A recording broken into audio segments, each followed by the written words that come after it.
Bom, pessoal, então, telinha inicial com os assuntos que serão discutidos aqui no vídeo de hoje, os temas do dia. 4 temas no total, 2 deles em vermelho, porque são os temas em destaque. Os temas em destaque são os assuntos que aparecem no título e na capinha do vídeo. E aqui embaixo um recado que é sempre importante. A minutagem permite que você selecione na linha do tempo o tema que quer assistir, de forma que vocês podem assistir ao vídeo inteiro ou apenas aqueles assuntos que forem do interesse de vocês. E sem mais delongas a gente parte para o primeiro tema, que inclusive é muito parecido com uma discussão que eu fiz com vocês aqui ontem, porque eu falei a respeito, quando falei de Estados Unidos e Rússia, de uma escalada da tensão nuclear. Não só o primeiro tema em destaque, como o segundo, porque quando eu falei de Rússia e Estados Unidos ontem, eu falei de uma escalada nuclear, de tensão nuclear, e quando eu falei de Israel, eu falei a respeito do porto dos Estados Unidos em Gaza. Volto a tocar nesses dois temas aqui no dia de hoje, mas quero começar falando a respeito dessa aumento, nessa escalada da tensão nuclear, abordando uma matéria do The New York Times, mídia corporativa, que é para fazer aquele afago nos algoritmos. Quem acompanha o canal sabe muito bem que isso é estratégico, né? É uma tentativa. A matéria diz o seguinte: em visita à Moldávia, e entre parênteses eu coloco aí porque foi um acréscimo meu ao título, em visita à Moldávia, o Antony Blinken, secretário de Estado dos Estados Unidos, sugere que os Estados Unidos podem aceitar ataques ucranianos na Rússia com armas dos Estados Unidos, que é a discussão do momento. Ontem eu passei um bom tempo falando sobre isso e tenho falado aqui nos últimos dias. A matéria continua. O secretário de Estado Antony Blinken fez as suas observações depois de alguns líderes europeus terem apelado ao presidente Biden para levantar as restrições que impôs ao uso de armas dos Estados Unidos pela Ucrânia, fazendo parecer que os Estados Unidos só agem sob pressão. Não é uma iniciativa dos Estados Unidos, isso aí é uma pressão que os Estados Unidos sofreram e que forçará o Biden, que é um pacifista, é uma figura iluminada da civilização contra a barbárie, vai forçar o Biden a tomar uma decisão que pode colocar o mundo na rota de uma guerra. Eu estou aqui satirizando, logicamente, isso aqui é uma ironia, por favor, né? Eu não acho nada disso do Biden. Mas esse é o discurso da OTAN. Então percebam o seguinte, a gente já vinha falando aqui, eu trouxe uma matéria sobre isso, que apontava que o Antony Blinken já vinha fazendo uma pressão enorme interna na política dos Estados Unidos para que houvesse um apoio para que as armas dos Estados Unidos pudessem ser utilizadas pela Ucrânia para ataques em profundidade. Isso também está sendo levado à frente pelo presidente da Câmara dos Deputados nos Estados Unidos, ou seja, essa é a ideia que está muito forte na política dos Estados Unidos. A resposta russa sempre é a grande pergunta, de que maneira a Rússia responderá a isso, mas me parece, não sei se vocês vão concordar comigo, que a OTAN voltou mais uma vez a pressionar fortemente para ver se a Rússia responde com um ataque nuclear tático para poder gerar um ambiente de terror que aglutine em torno do projeto britânico-estadunidense da agenda de cúpula da OTAN os países membros da OTAN, sobretudo, e aqui a gente fala dos países da Europa continental. Me parece que o pessoal voltou a jogar essa cartada do terror de novo. E isso, eu não preciso nem comentar com vocês, é de uma irresponsabilidade enorme, porque vai até os limites do aceitável, eu acho que já ultrapassaram o aceitável há muito tempo, vai até o limite do risco máximo, que é de uma guerra nuclear, para conseguir uma resposta com um ataque nuclear tático russo. E a partir dessa resposta russa, que é dada porque os limites estão sendo claramente transgredidos aí, a partir dessa resposta russa com o ataque nuclear, cria-se um grande ambiente de terror que empurra os países para o entorno ali do projeto britânico-estadunidense a partir da agenda do medo. Me parece que o pessoal voltou a jogar fortemente essa cartada há algum tempo atrás, e aí já vão meses. Eu falei aqui que me parecia naquele momento que o pessoal estava pressionando na OTAN por uma resposta nuclear tática russa para conseguir criar um ambiente de medo, de aumento das sanções à Rússia e de maior aglutinação a partir desse terror, esse medo do risco russo, que é uma propaganda constante da OTAN, fazer com que o projeto da OTAN ficasse mais coeso, porque o que a gente percebe ali é uma grande divisão de opiniões, países membros da OTAN que não concordam com certos pontos da agenda, existe muita dissidência ali no meio, e a partir dessa agenda do medo do que o Putin fará, é possível tentar aglutinar a opinião pública em torno do projeto da OTAN. Eu acho que o pessoal voltou a apostar forte nisso, e isso é muito irresponsável porque coloca o mundo sempre à beira de um risco de uma guerra nuclear. Mas a gente sempre discutiu aqui o seguinte, né? Eu nunca imaginei que esses interesses financeiros britânicos e estadunidenses cederiam a hegemonia numa boa. Esse pessoal vai apostar tudo ou nada. Ou a gente mantém a hegemonia ou a gente arrasta o mundo para o caos. E isso parece muito claro há muito tempo, né? Eu pintei aí de verde parte da Rússia, né? E pintei de laranja a Ucrânia, mas que o traçado da Ucrânia já não é mais esse, né? Todo mundo sabe que as coisas mudaram por causa desse confronto aí. E pintei de amarelo a Moldávia, que é onde o Antony Blinken estava quando falou a respeito de uma espécie de aval para que os Estados Unidos permitam, né, que as armas sejam utilizadas para atacar o território russo em profundidade. E sempre um pouco antes de entrar para gravar o vídeo para vocês, eu dou uma olhada na rede, na internet, para ver o que estão discutindo, para ver se eu tenho que atualizar alguma coisa, né? Eu começo a estudar de manhã, e aí eu vou escolhendo os assuntos, vou preparando as apresentações, termino no final da tarde, tomo um café, e aí depois eu me preparo para gravar o vídeo que eu faço às 8 da noite e programo ele para as 8 da manhã. Então tem 12 horas entre o que eu gravo e ele se tornar público para vocês. Então, o que eu estudei de manhã, às vezes pode ter acontecido mudança ao longo do dia, então eu entro na internet para ver se alguma coisa mudou. Aí eu entrei lá e cruzei com uma informação que é a seguinte, que tem a ver com esse assunto aqui, que o Joe Biden teria vazado aí uma conversa, uma intenção do Biden, um acordo do Biden com a Ucrânia, vazado por uma mídia pró-OTAN. Então, por que uma mídia pró-OTAN vazaria a contragosto do Biden alguma coisa? Isso aí já fica bem estranho. Então, muito provavelmente é um vazamento proposital. Que o Biden teria autorizado a Ucrânia a utilizar armamento dos Estados Unidos para atacar o território russo, mas em região de fronteira, não em profundidade.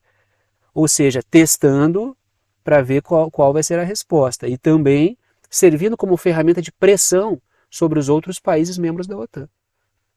Mas, repito, o Vladimir Putin já deixou muito claro que as consequências do uso de armas de maior alcance da OTAN por parte da Ucrânia para atacar os civis na Rússia vai ter uma resposta com consequências drásticas. O pessoal está jogando nessa cartada de o Putin vai responder e a sua resposta drástica servirá de propaganda, né, de terrorismo aí na cabeça do povo da Europa continental. É uma jogada é uma jogada irresponsável, né? Tem várias pessoas que acompanham o canal que vivem na Europa, né? E eu imagino a tensão. Alguns são brasileiros que vivem na Europa, outros são pessoas que nasceram na Europa mesmo. Tem muita gente de Portugal que acompanha o canal. E eu fico imaginando a grande tensão que é estar nesse ambiente, porque o Putin mesmo falou ontem, né? Se acontecer algo drástico, esse campo de batalha será a Europa continental mais uma vez. Então é um ambiente perturbador. Então a OTAN, ela coloca a Europa continental sob no fio da navalha, né? Letras vermelhas. Primeiro eu trago 2 pontos, começo pelas letras vermelhas. Os Estados Unidos liberaram 135 milhões de dólares em apoio à Moldávia, em apoio entre aspas, né? Porque eu não acho que seja apoio quando tu transforma um país em bucha de canhão, mas, né, para usar as palavras aí dos Estados Unidos, em apoio à Moldávia para enfrentar a Rússia. Ou seja, pergunta que eu deixo para vocês ali em azul, que é uma pergunta praticamente retórica, né? Os Estados Unidos preparam a Moldávia para ser uma segunda linha após o colapso da Ucrânia? Que percebam onde está a Moldávia. A Moldávia é vizinha da Ucrânia. Temos uma situação de pré-colapso na Ucrânia, então o pessoal já está preparando uma segunda linha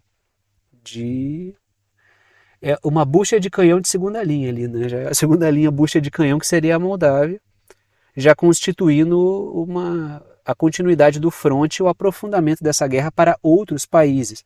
Lembrando que a OTAN, que a Moldávia, assim como a Ucrânia, também não é um membro da OTAN. Tá? Então, tanto a Ucrânia quanto a Moldávia não são membros da OTAN, de forma que uma guerra na Moldávia não representaria puxar diretamente a OTAN para um confronto. Assim como se acontecesse na Geórgia, que eu tenho falado aqui que é um fronte possível, isso também não implicaria num confronto direto, porque a Moldávia não, né? A Geórgia também não é um membro da OTAN. Agora, se acontecer qualquer situação no Báltico, já é outra coisa, porque aí os países do Báltico, a Estônia, a Letônia, a Lituânia, ali já são membros da OTAN, aí a coisa muda de figura, né? Letras azuis. A Rússia tem neutralizado a defesa ativa, lembrando que defesa ativa é uma estratégia da OTAN, que foi sugerida, entre aspas, para a Ucrânia, né?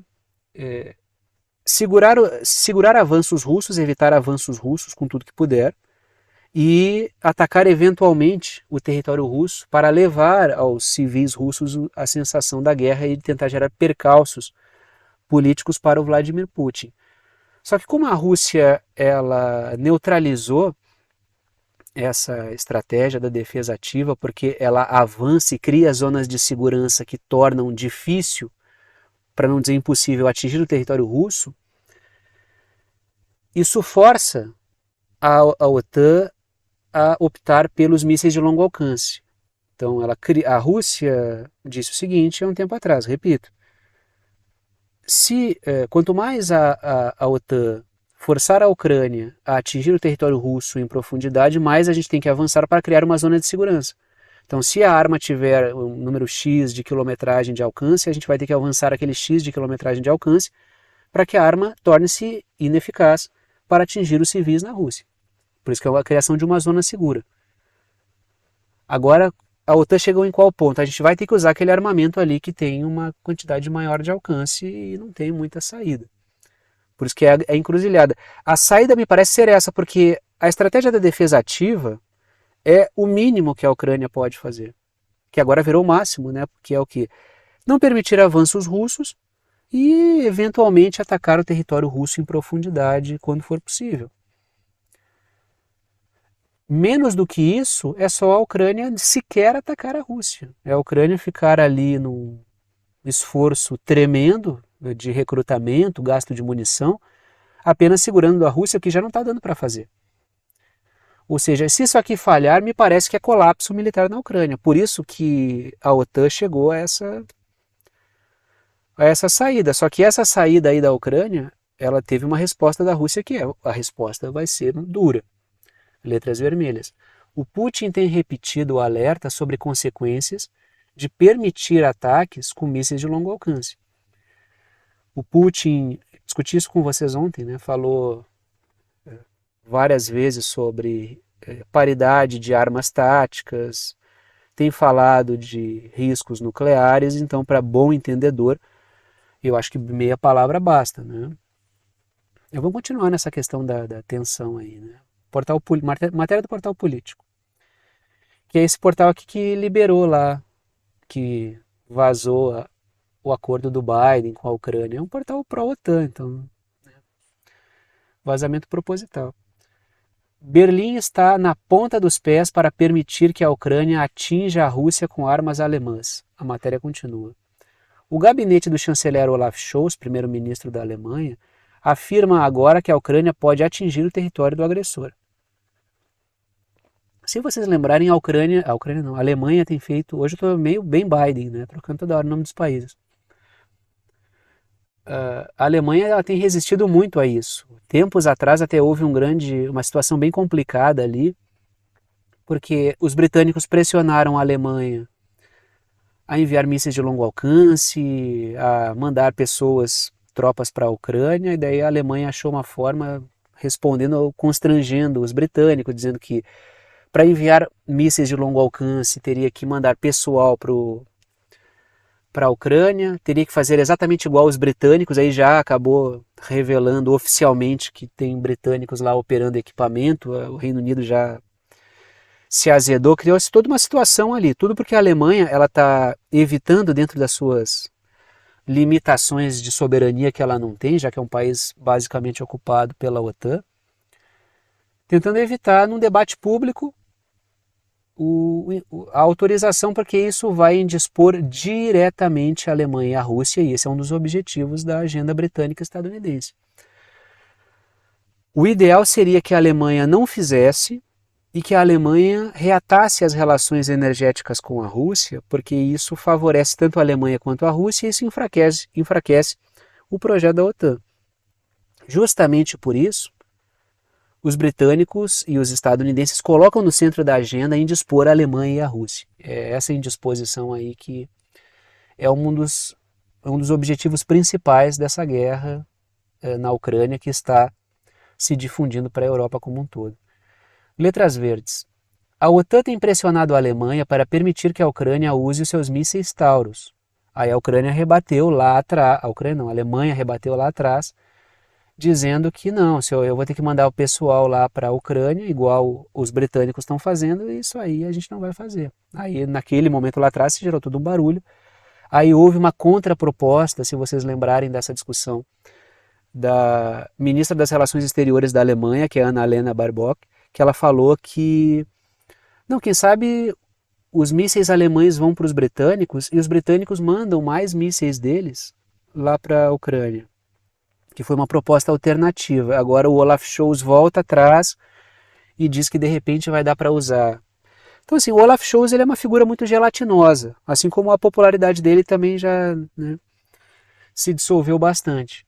Quanto mais impopular ele fica, mais ele abraça a agenda da OTAN. Quanto mais ele abraça a agenda da OTAN, mais impopular ele fica. Ele entrou numa espiral de autodestruição, com opções constantemente infelizes. E se ele confirmar isso aqui, é mais uma opção infeliz. Agora, se ele está fazendo esse aceno sob pressão só para parecer que vai fazer e não vai fazer, é outra coisa. Porque cada vez que alguém diz que vai fazer, até fazer demora um tempão. Até porque é muito mais para mostrar publicamente uma intenção do que propriamente...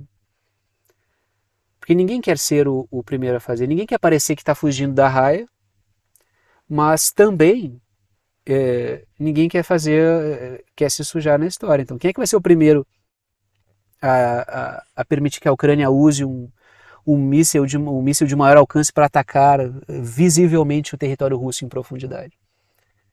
Todo mundo diz, não, eu vou, eu deixo, vai, eu sou a favor, mas tá, quem é que vai deixar? Eu não sei se vocês concordam comigo, mas a impressão que eu tenho é que todo mundo sempre faz esse auê para no final das contas tentar deixar a Alemanha como alguém que faz, né? Todo mundo diz, não, eu vou fazer, daí a Alemanha diz, eu vou fazer, daí a Alemanha vai lá e faz, todo mundo dá um passo atrás e deixa a Alemanha ali se sujando. Porque um dos objetivos é esse, né? É deixar a Alemanha como um adversário da Rússia. O que é histórico. Essa coisa de indispor a Alemanha à Rússia é algo histórico. Essa união entre a Alemanha e a Rússia, parceria, estreitamento de relações, é sempre algo visto como um risco por setores britânicos e estadunidenses. Por isso isso está na base de guerras aí, né, que a gente já teve.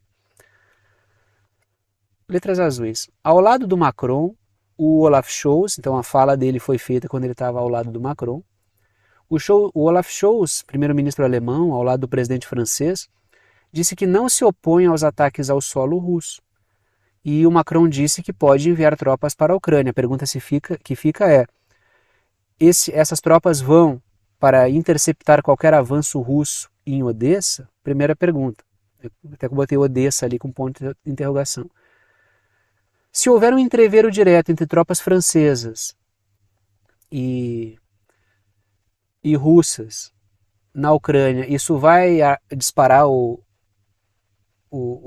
artigo lá da OTAN que puxa todo mundo para a guerra? Várias forças da Europa já disseram que não. Disseram, não vamos se preocupar, porque assim, se ocorrer um atrito direto, um choque direto, como está acontecendo dentro da Ucrânia, vai ficar como uma guerra da Ucrânia. Isso não vai puxar a OTAN para dentro, porque é apenas um auxílio.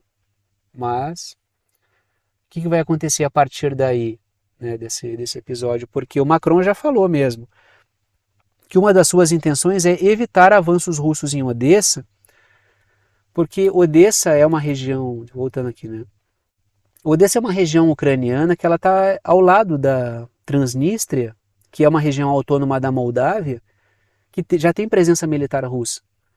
Então a Rússia poderia criar uma ponte pela Ucrânia por território, e isso faria com que também a Rússia tomasse todo o entorno do Mar Negro, deixando a Ucrânia sem saída para o mar, criando uma ponte até a Transnistria e formando um corredor mais seguro.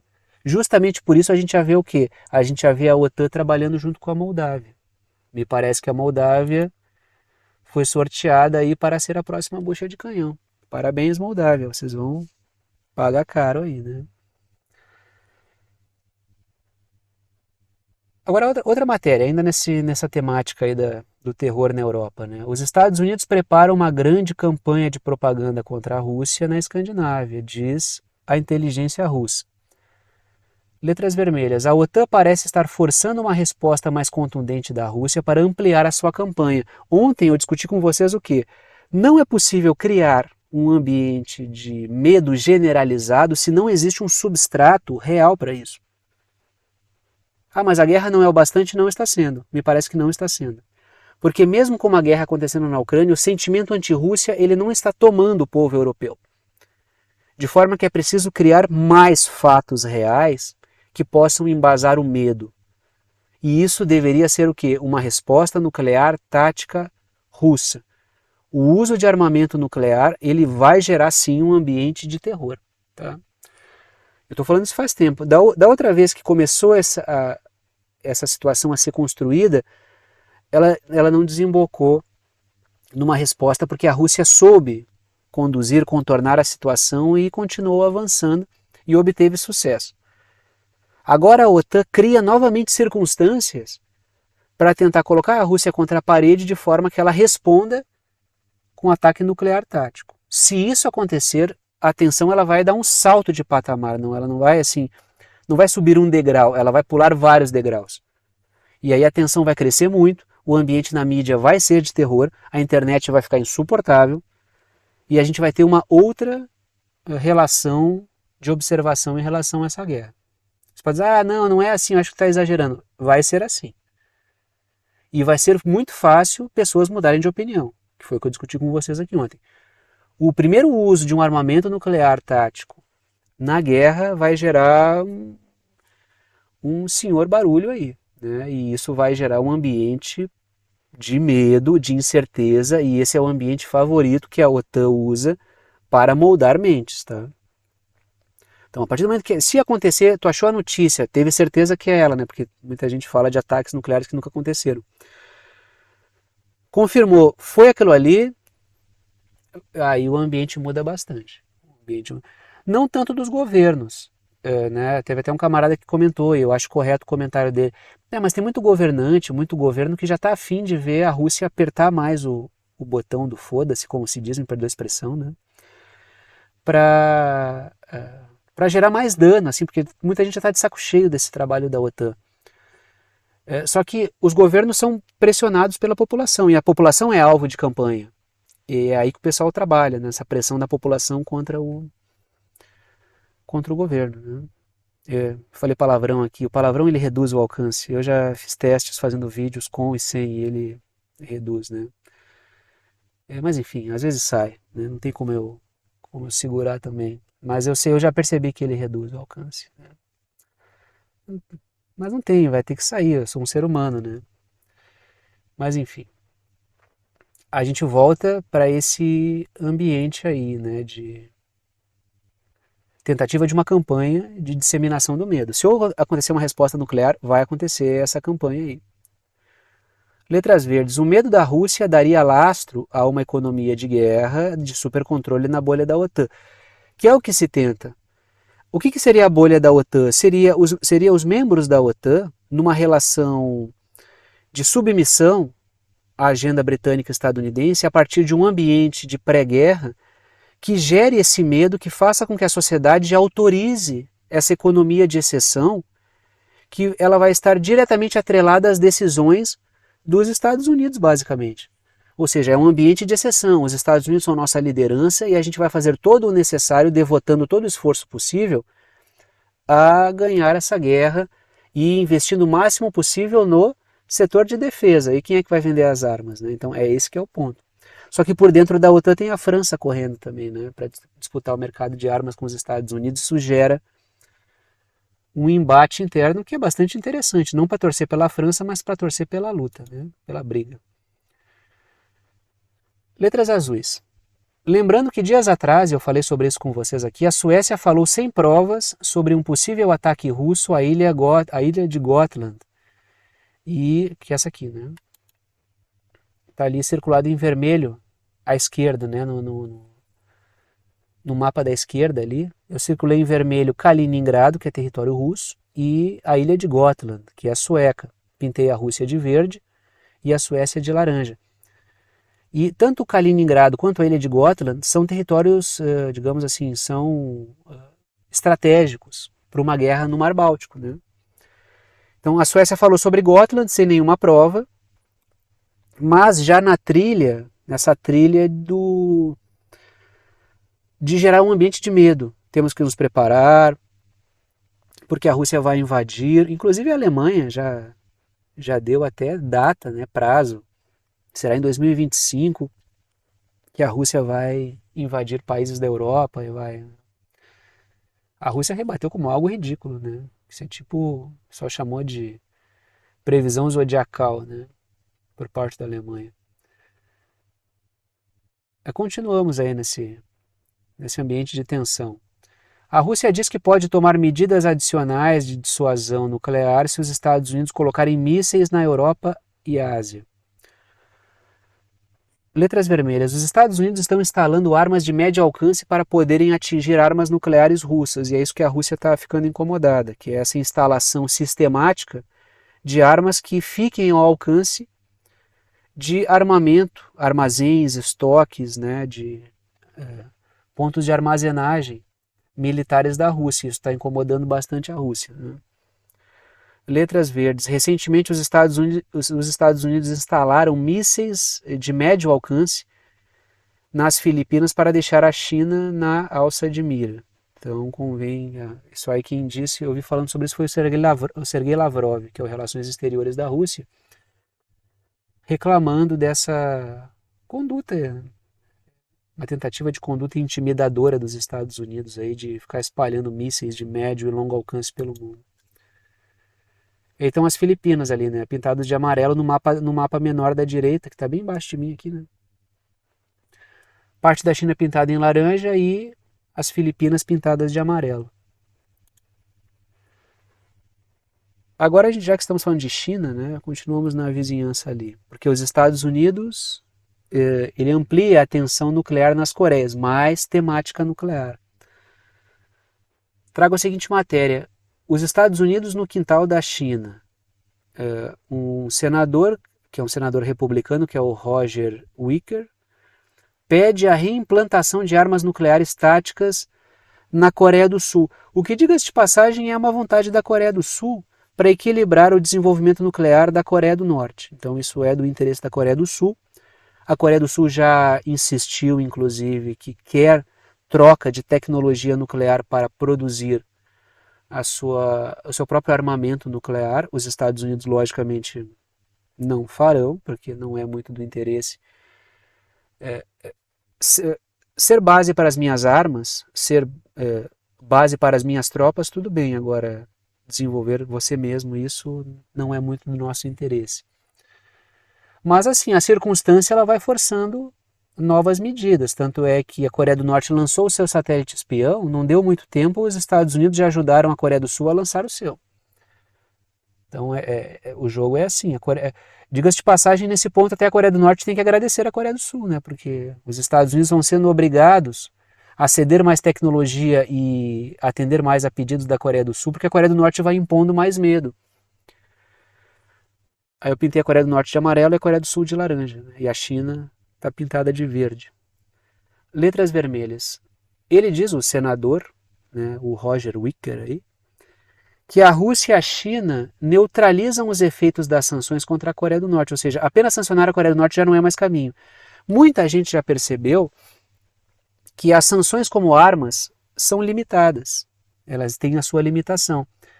Porque o mundo sancionado pelos Estados Unidos já é tão grande que ele próprio pode, unindo-se, né, tanto é que eu falo sempre, os sancionados do mundo todo univos, né,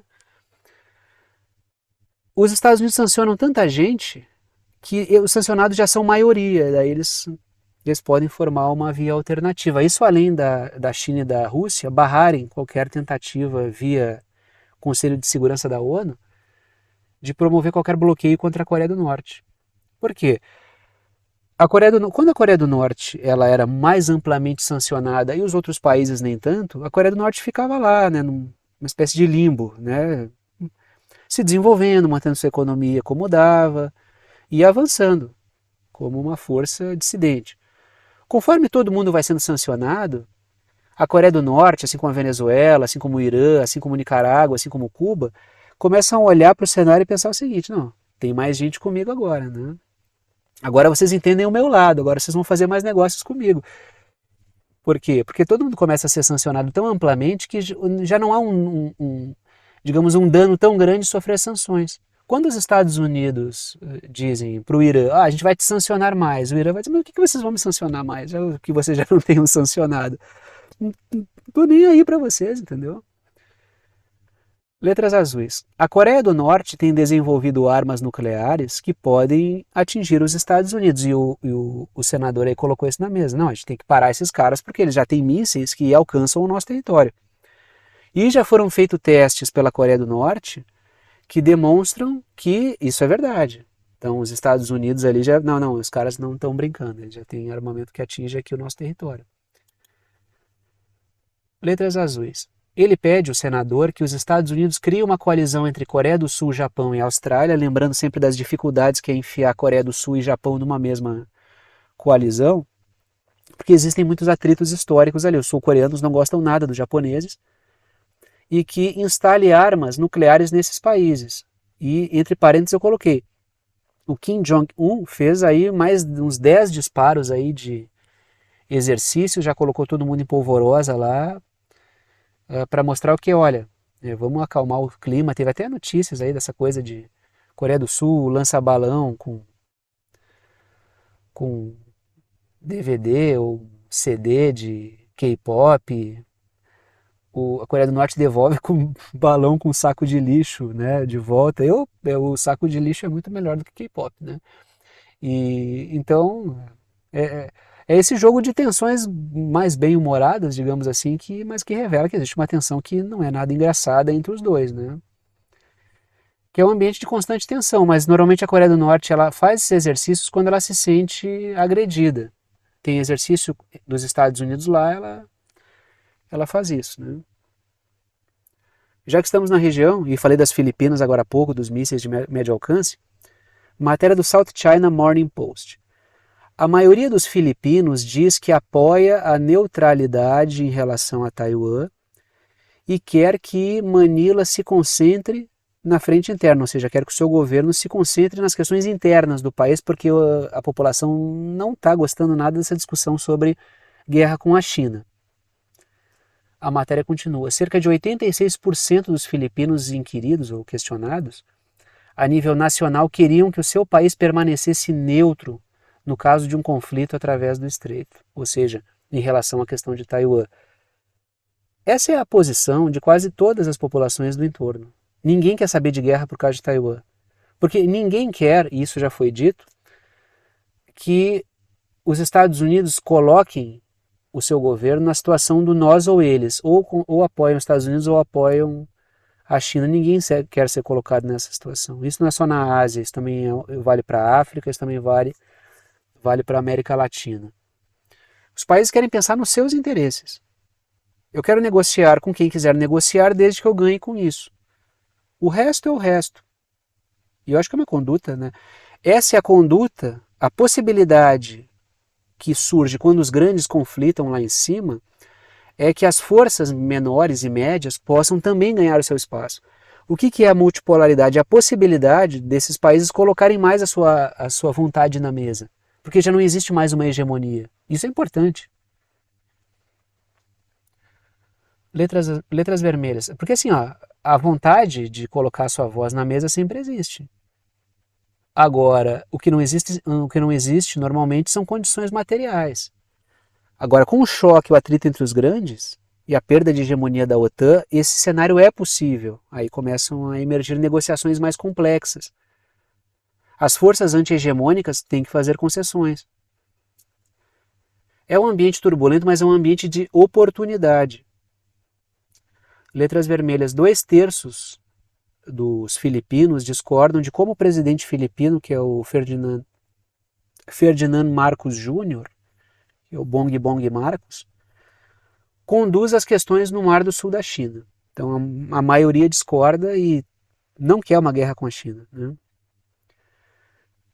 Letras verdes. O ex-líder Rodrigo Duterte tem sido um interlocutor entre Filipinas e China. O Rodrigo Duterte é o presidente anterior, que é uma figura muito controversa. Eu tenho várias críticas ao Rodrigo Duterte, mas eu tenho uma certa impressão, né, e eu estou muito distante de estar dentro do mesmo quadrante do Rodrigo Duterte ideologicamente, politicamente falando, tá? É sempre bom dizer isso, porque senão o cara, lá, defensor do Rodrigo Duterte, ou o cara gosta do Rodrigo Duterte, é isso aí, a gente adora o Rodrigo Duterte. Não, não adoro o Rodrigo Duterte. Só que o fato é o seguinte, eu tenho a impressão de que o Rodrigo Duterte ele foi apeado, porque foi queimado da política filipina pelos motivos, pelo que ele fez de positivo, que foi ser uma resistência contra a transformação das Filipinas numa base dos Estados Unidos. Só que aí, claro, ele foi pego pelas outras várias controvérsias que ele tem como político, na sua política interna. Então, ele foi queimado por aí, mas eu tenho a impressão de que o objetivo era evitar ele como a sua política externa, que era de maior conversa com a China, menor flerte com a possibilidade de transformar as Filipinas numa base dos Estados Unidos. Então, ele foi queimado pelos motivos errados, digamos assim, né? Agora vamos para o Oriente Médio, vamos falar de Israel. O Hamas denuncia o porto dos Estados Unidos. Assim, isso aqui é algo que vai dizer, mas precisa ser do Hamas para dizer? Não, não precisa, mas é importante que o Hamas diga, porque isso aqui todo mundo fala, eu falei e vocês falaram. Mas o fato do Hamas falar isso é importante, sobretudo porque a base ela desmoronou aí esse porto dos Estados Unidos, por causa de condições do mar, atmosféricas, vento, né, mar agitado ali. A base não resistiu a isso, a engenharia militar dos Estados Unidos se demonstrou completamente frágil e as atividades foram suspensas temporariamente, o que criou o problema de como a ajuda, se é que a ajuda chegaria por ali, como é que a ajuda humanitária vai chegar aos palestinos, né? Trago a seguinte matéria, The Times of Israel, mídia israelense. A ajuda a Gaza enviada do Chipre, o Chipre está pintado de amarelo ali, tá? Aquela ilha pintada de amarelo. Será mantida em armazenamento flutuante enquanto o cais dos Estados Unidos é reparado. A matéria continua. O porta-voz cipriota, ou seja, do Chipre, diz que a ajuda será deixada na estrutura restante e descarregada para Gaza quando as condições permitirem. Lembrando assim que é a partir do Chipre que as armas vão dos Estados Unidos, dos britânicos, da Alemanha para Israel, tá? Então o armamento chega ali e dali ele vai para Israel.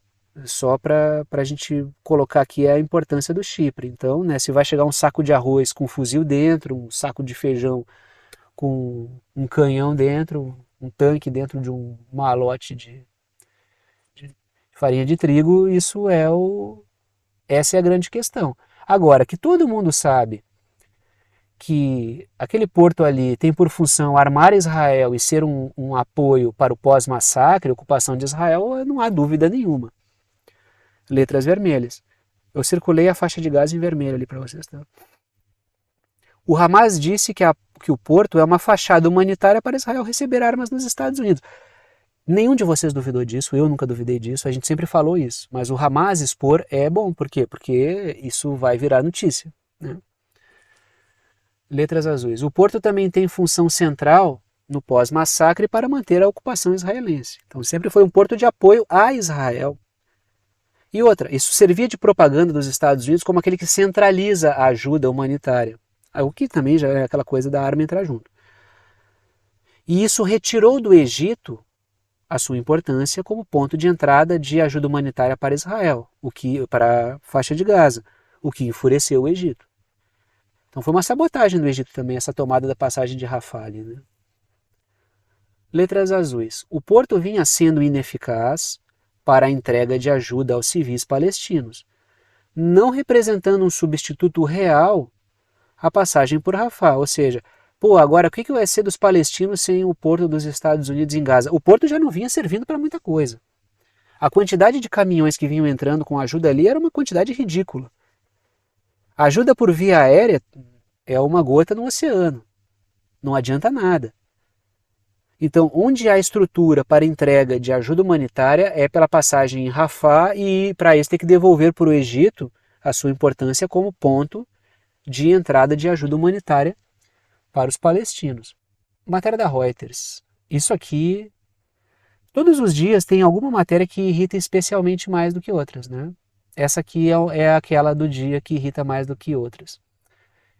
Israel reabre vendas de alimentos em Gaza enquanto ataca a passagem por Rafah, né? Enquanto ataque a Rafah sufoca a ajuda, ou seja, era por ali que entrava a ajuda humanitária, Israel dominou, ataca armazéns, ataca cozinhas humanitárias, ataca agentes humanitários, ataca ambulância, ataca... estrangula a ajuda humanitária e agora vende comida a altos preços para lucrar. É muito complicado, né?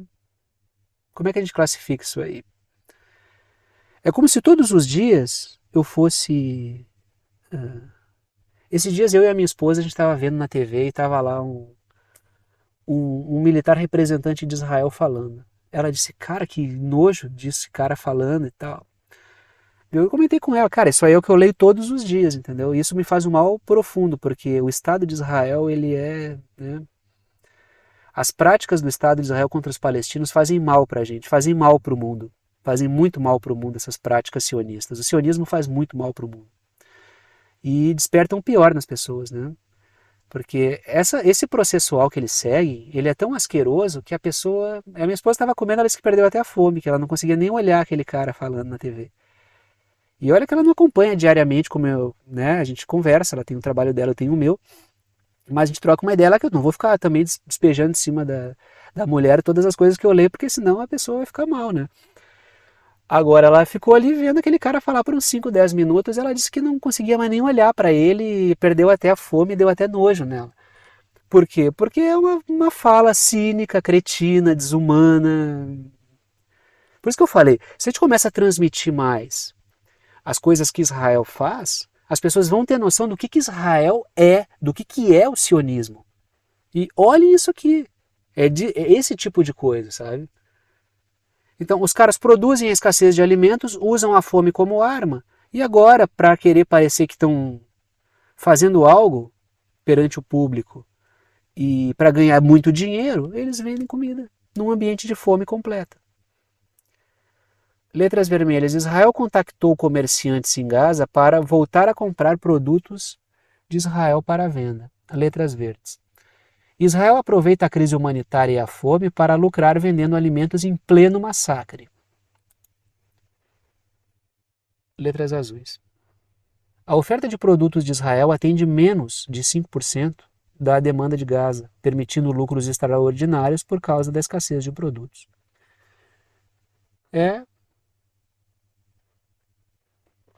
Toda hora é hora de ganhar dinheiro, né? Para esse pessoal. Mais uma matéria sobre Rafah e os Estados Unidos, sobre Israel. Munições fabricadas nos Estados Unidos são usadas em ataque mortal ao acampamento de Rafah, mostra uma análise da CNN. Letras vermelhas. Esse fato ele representa um grande dano à imagem do Biden em pleno cenário eleitoral. Isso é muito ruim para o Biden. Pode ser que os setores sionistas olhem e pensem, puxa, que legal, o Biden está ajudando a gente. Como se não soubessem, né? Agora, para os setores democratas que estão envergonhados com a conduta do Biden, isso aí cai como uma bomba, né? Ou seja, munições dos Estados Unidos foram usadas lá. E o Biden falando, né, não pode matar civil, e o que está matando civil são bombas nos Estados Unidos, são armas dos Estados Unidos.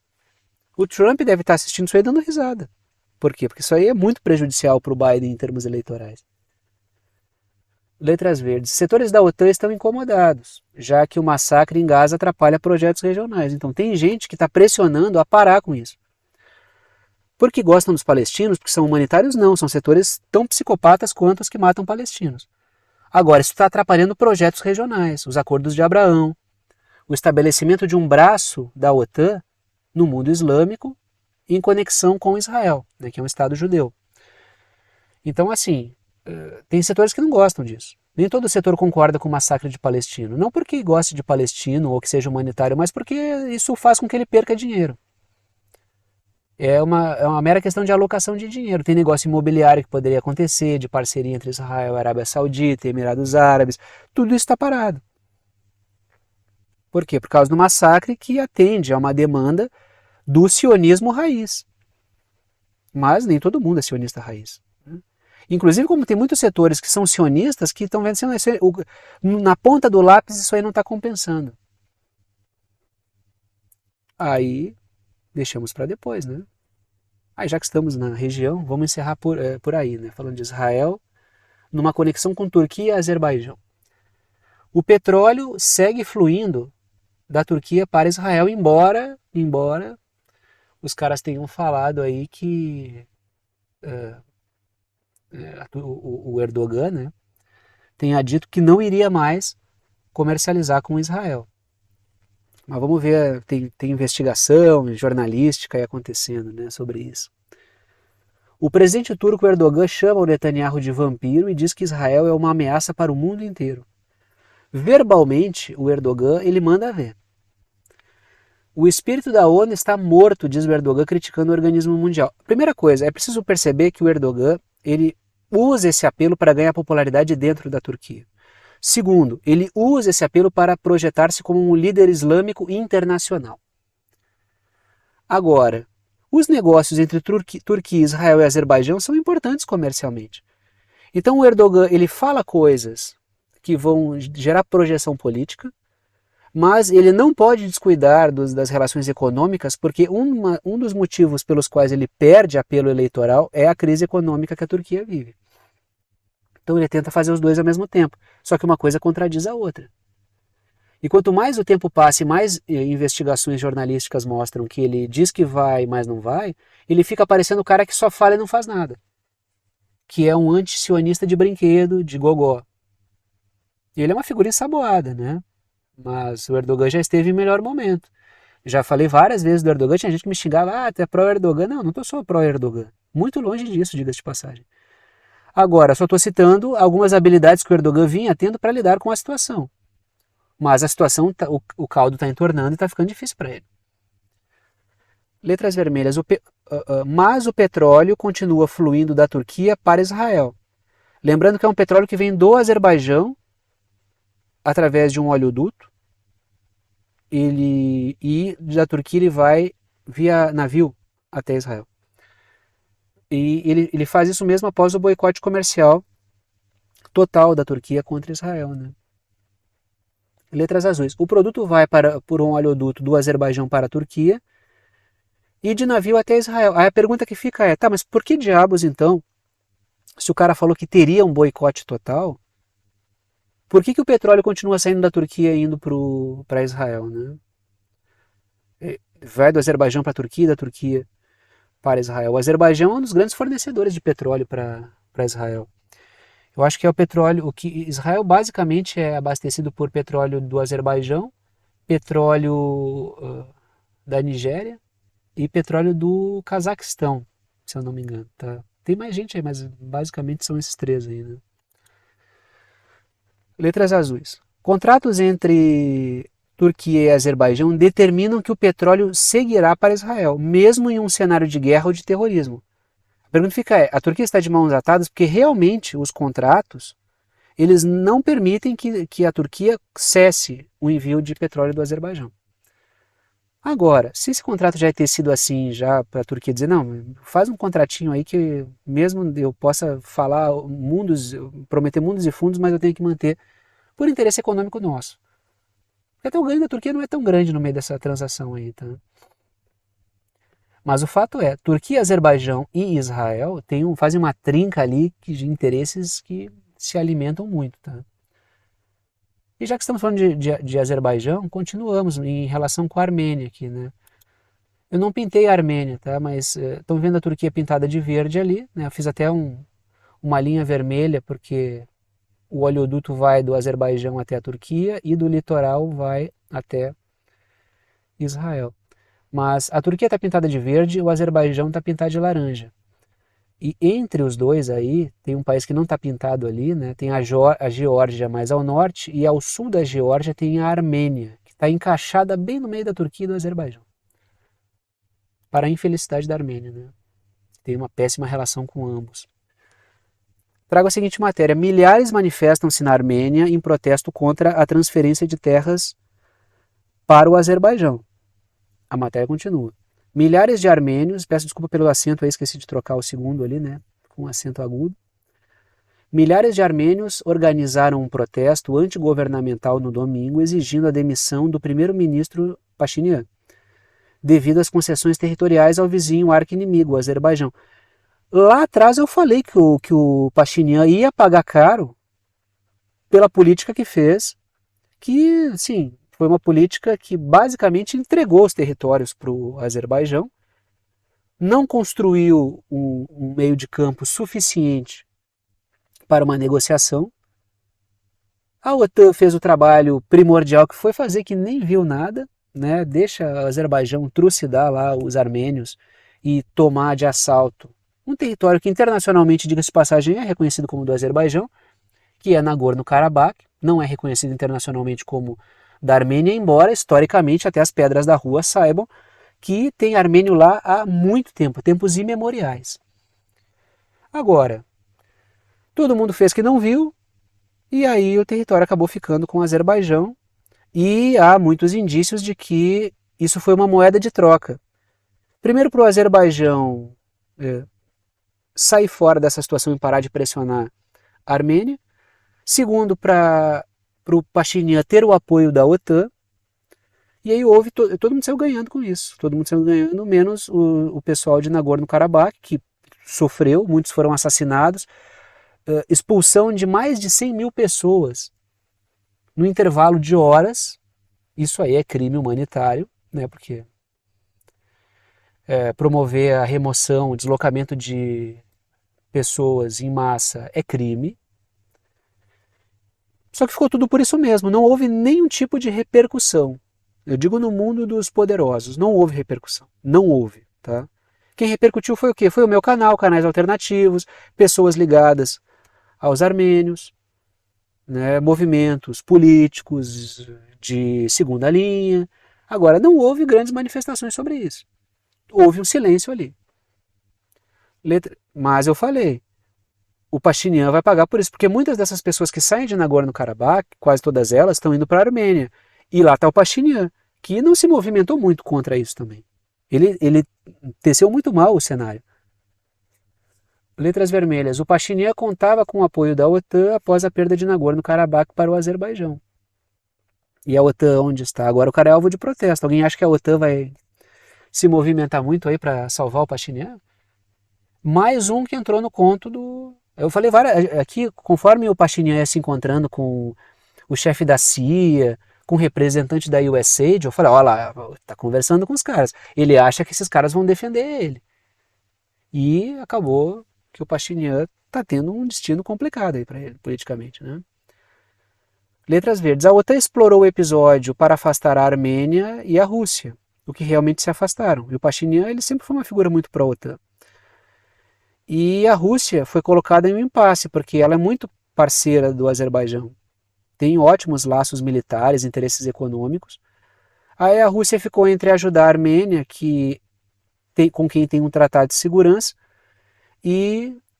ou ficar contra o Azerbaijão, com quem tem várias relações. A Rússia perderia muito com isso, e a Rússia não entrou. O que aconteceu? A Armênia se deu mal. Até porque se a Rússia entra também, o território é reconhecido como território do Azerbaijão, ia indispor a Rússia e o Azerbaijão, ia promover um avanço dos interesses turcos na região. Aí a Rússia fez o quê? A Rússia Não fez nada, até porque o Azerbaijão é vizinho ali, ó. O Azerbaijão é vizinho da Rússia, né? Ao norte da Geórgia ali é a Rússia. Então, realmente foi um movimento bem feito pela OTAN. Quem perdeu mesmo com isso? Quem perdeu mesmo com isso foi o povo armênio, né? Sobretudo a população de Nagorno-Karabakh. Depois o Pashinyan foi lá e ainda cedeu mais territórios para o Azerbaijão. Depois de Nagorno-Karabakh, a população não aguenta mais, né? Mas não dá para dizer que o Pashinyan não fez a cama para ele deitar depois, né? A cama com espinhos, na verdade. Né? Ele cavou a própria cova ao longo do tempo. E aí chegamos no momento final do vídeo, que é o momento de passar o chapéu, pedir apoio financeiro para aqueles que gostam, querem e podem apoiar o canal, para aqueles que veem o canal importante para a formação da sua compreensão sobre temas internacionais e geopolíticos. Sempre comento com vocês que apenas os anúncios e propagandas que aparecem ao longo do vídeo não garantem a existência do canal. Se eu fosse depender apenas da receita das propagandas, dos anúncios que aparecem no vídeo aí para vocês, ficaria difícil manter esse trabalho com o nível de dedicação que ele exige. O que garante efetivamente que esse canal possa existir é o apoio dado, o apoio financeiro dado por alguns de vocês, pelo qual eu sou imensamente grato pela confiança no trabalho. 3 formas de apoio estão aí, não estão em ordem de importância, todas as 3 formas são bem-vindas. Coloco 3 para que vocês optem por uma dessas formas aí, aquela que for mais prática para vocês. Seja lá que forma vocês escolherem, vocês apoiam com o valor que vocês quiserem, é uma ajuda solidária. Ajuda quem pode, ajuda quem quer e ajuda com quanto quiser. E o conteúdo fica aberto para todo mundo, porque o que mantém o canal é a ajuda solidária. Primeira forma de apoio, por boleto bancário ou cartão de crédito, pela plataforma Apoia-se, está aí o endereço, o link, o site do Apoia-se, que é uma plataforma de apoio virtual. Segunda forma de apoio é pelo Pix, tem a chave Pix, que é uma chave de e-mail. Tem gente que usa o número do celular, o número do CPF, o número do CNPJ como chave Pix. Eu uso um e-mail. Se vocês digitarem, escreverem lá na chave Pix, pixverdadeconscreta@gmail.com, vai aparecer o meu nome, que é Thiago, e vocês podem fazer a doação no valor que vocês quiserem. Terceira forma de apoio é pelo botão Seja Membro. O botão fica aqui embaixo do vídeo. Vocês apoiam direto pelo YouTube, tem várias faixas de valor ali. Vocês escolhem aquela que estiver dentro do que vocês quiserem apoiar. Repito, as 3 formas são bem-vindas e repito também, agradeço aos que apoiam pela confiança no trabalho. Vou parando por aqui e tchau para vocês.